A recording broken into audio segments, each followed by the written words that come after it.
मुस्लिम समाज से तनवीर खान जी मुसलमान परिवार हमारी 3 दिन की कथा करवाएगा। लो भाई, हो गया चमत्कार। अब तो आ गए मुसलमान भी बागेश्वर बाबा के धाम। दोस्तों, मनोज तिवारी से लेकर चंकी पांडे तक आपने एक से बढ़कर एक सेलिब्रिटीज को बाबा बागेश्वर धाम के दरबार में आकर माथा टेकते हुए देखा होगा। लेकिन जो समाज बाबा के खिलाफ हमेशा खड़ा रहता है और उन्हें मारने की, उनके दरबार को नष्ट करने की धमकी देता है, आज भी उसी समाज के लोग बाबा के धाम में बैठकर उनकी कथा सुन रहे हैं। लेकिन आखिर ये चमत्कार हुआ कैसे, और जब मुसलमान दरबार में पहुंचे तो उनके साथ भाई कैसा सलूक किया गया, आज की इस वीडियो में हम आपको सब कुछ बताने वाले हैं।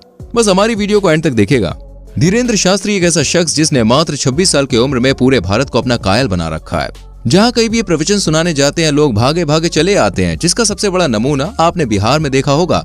बाबा बागेश्वर धाम सरकार का प्रवचन सुनने के लिए दोस्तों इतनी बड़ी संख्या में लोग आए कि जहाँ पर दरबार सजा था उसके 10 किलोमीटर तक सड़कें जाम पड़ गई। लोगों के जाने की जगह भी नहीं मिल रही थी। लोगों की संख्या दरबार में इतनी ज्यादा हो गई थी कि बाबा को खुद हाथ जोड़कर लोगों से कहना पड़ा कि आप अपने घर में रहकर टीवी पर कार्यक्रम देखें, क्योंकि दरबार में इतने सारे लोगों को इकट्ठा करना नामुमकिन सा था। ऐसे में जाहिर सी बात है कि आजकल बड़े बड़े फिल्मी सितारों की फिल्में दोस्तों थिएटर में आती हैं और चली जाती हैं। लोग उन फिल्मों की तरफ झांकने भी नहीं चाहते हैं, लेकिन एक 26 साल का व्यक्ति सिर्फ कथा सुनाकर इतने सारे लोगों को इकट्ठा कर लेता है। ये सच में किसी चमत्कार से कम नहीं है। हालांकि बाबा बागेश्वर धाम की कथा और उनके चमत्कारों को लेकर कई सारे सवाल उठे, लोगों ने बहुत सी बातें भी कही। बाबा अपनी शक्तियों का दुरुपयोग करते हैं, लोगों को बहलाते हैं, फुसलाते हैं, उनसे झूठ बुलवाते हैं।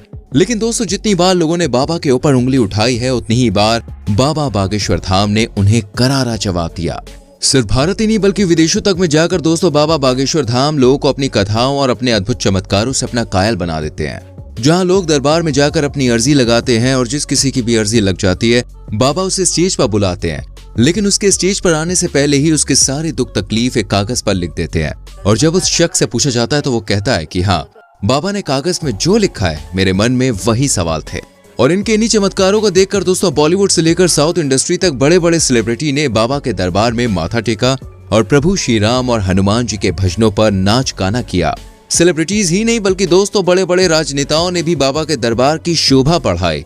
पर इतना कुछ होने के बावजूद भी कुछ ऐसे लोग हैं जो ये कहते हैं कि बाबा बागेश्वर केवल लोगों का दिमाग पढ़ते हैं और अपनी इसी दिमाग की कला से वो लोगों को बेवकूफ बना रहे हैं। जब ये बात बागेश्वर बाबा तक पहुंची तो उन्होंने अपनी शक्तियों का अद्भुत नमूना दिखाया, क्योंकि जो लोग कह रहे थे कि बाबा दिमाग पढ़ने की कला का दुरुपयोग करते हैं, उन्हीं लोगों के लिए बाबा ने अपने दरबार में एक रिपोर्टर से कहा कि मैं अपने पर्चे में कुछ सवाल लिख रहा हूँ। अब आप दरबार में मौजूद हजारों लोगों में से किसी को भी उठाइए। आप जिस किसी को भी उठाएंगे पर्चे पर लिखे सवाल उसी के होंगे। रिपोर्टर महिला को लगा कि ये तो नामुमकिन है, बिना शक्ल देखे बाबा कैसे किसी का दिमाग पढ़ सकते हैं। लेकिन जब उस रिपोर्टर महिला ने अचानक से ही दरबार में एक व्यक्ति को उठाया और उस व्यक्ति ने जब सवाल पूछना शुरू किया तो ये वही सवाल थे जिसके बारे में बागेश्वर बाबा पहले से ही लिखकर बैठे थे। इस चमत्कार को देखकर लोगों के होश उड़ गए। लेकिन फिर भी बागेश्वर बाबा का विरोध करने वाले लोगों की दोस्तों कमी नहीं हुई। लोग लगातार इन्हें ढोंगी, पाखंडी कहते जा रहे थे। खास करके दूसरे धर्म और समुदाय से ताल्लुक रखने वाले लोग तो बाबा को सीधा निशाना बना रहे थे। लेकिन वो कहते हैं ना हो इंसान को सही रास्ता मिल ही जाता है। तभी तो बाबा के दरबार में एक ऐसी चीज हुई जो आज तक कभी भी देखने को नहीं मिली। उनके दरबार में रामायण और हनुमान जी की कथा सुनने के लिए कोई और नहीं बल्कि मुस्लिम समुदाय के लोग दरबार में बड़े आनंद से बैठे हुए नजर आए और बाबा की कथाएं भी सुन रहे हैं। अगर आपको मेरी बात पे यकीन नहीं आता तो आप अपनी आंखों से देख सकते हैं कैसे यहाँ पर दर्जनों की संख्या में मुस्लिम भाई बैठकर बागेश्वर बाबा की कथा सुन रहे हैं। और हद तो भाई तब हो जाती है जब इनमें से कुछ लोग कहते हैं कि हम बाबा का कार्यक्रम हर रोज टीवी पर देखते हैं, इनके द्वारा कहे गए प्रवचन सुनते हैं, ये सब करके हमारे मन को शांति मिलती है। असल में दोस्तों ये लोग बोहरा मुस्लिम समुदाय से ताल्लुक रखते हैं, जिन्हें भला बुरा बड़े अच्छे से मालूम है। तभी तो इन्होंने बाबा के दरबार में आने का फैसला किया। और जब ये लोग दरबार में नहीं आ पाते तो बाबा के प्रवचन टीवी व रेडियो वगैरह पे सुनते हैं। दोस्तों आप खुद ही सोचिए कि ये कितनी ज्यादा हैरान करने वाली बात है, क्योंकि अभी कुछ ही समय पहले जब हिंदू मुस्लिम विवाद हो रहा था तो बागेश्वर बाबा ने खुद कहा था जो हमारे भगवान और उनसे जुड़ी किसी भी चीज को नुकसान पहुंचाएगा तो हम भी उसे नहीं छोड़ेंगे और बुलडोजर चलवा देंगे। इस बात को बाबा स्वीकार भी करते हैं कि हमारे ईश्वर हमारे माता पिता हैं और अगर कोई हमारे माता पिता के ऊपर आंख उठाकर देखेगा तो हम बर्दाश्त नहीं करेंगे।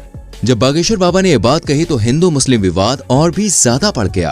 कुछ लोग इनके विरोध में आ गए तो कुछ लोग बड़ी संख्या में बाबा बागेश्वर धाम का समर्थन करने लगे।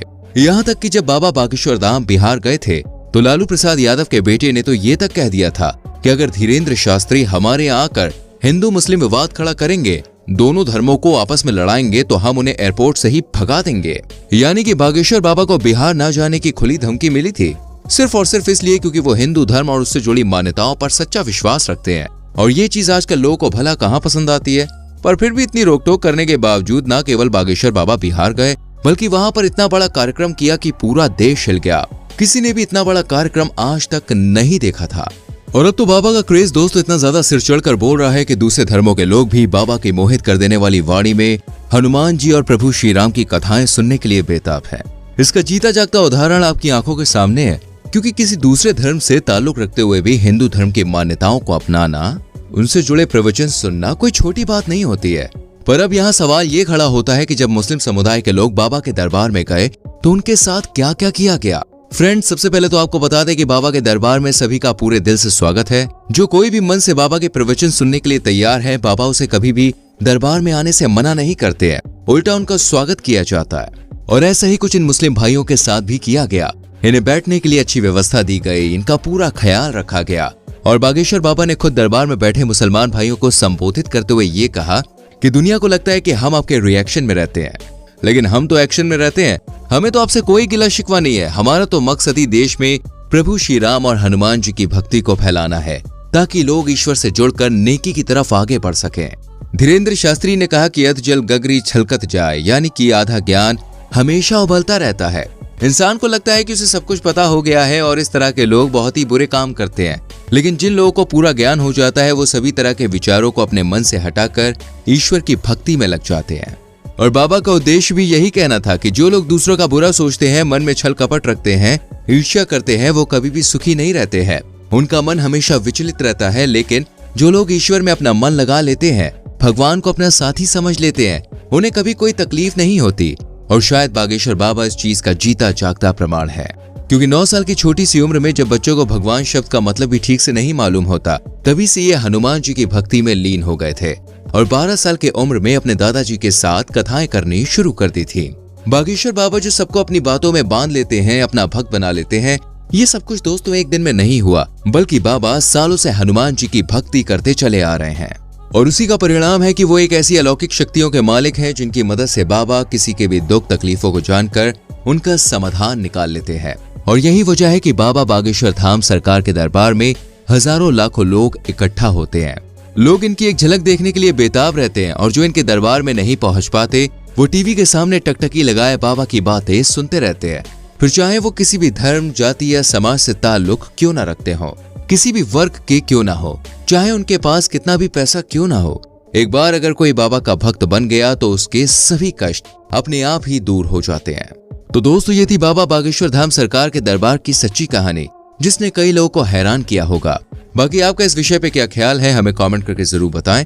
और इस तरह के हैरत अंगेज वीडियोस को देखते रहने के लिए चैनल को सब्सक्राइब करके बेल आइकन प्रेस करें, जिससे आने वाली वीडियोस मिस ना हो। हम मिलेंगे आपसे अगली वीडियो में। Till then, bye bye, take care.